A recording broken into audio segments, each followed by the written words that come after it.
How to find your IP address on iPhone. Hello everyone, I am Vishaka and welcome to our channel. Now let's get right into the tutorial.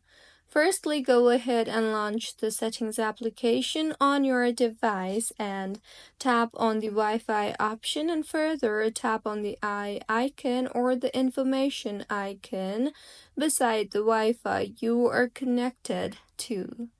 Now, scroll through and you will be able to see the IP address tab, and under that, you will be able to see the IP address.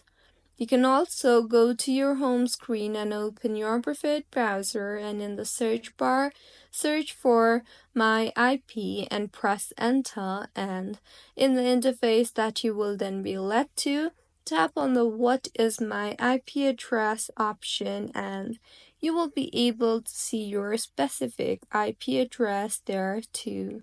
No matter if you were connected to Wi-Fi or cellular, you will be able to see the specific IP address. So this is how you can find your IP address on iPhone. If you find this tutorial helpful, please like the video and do comment if you have any queries.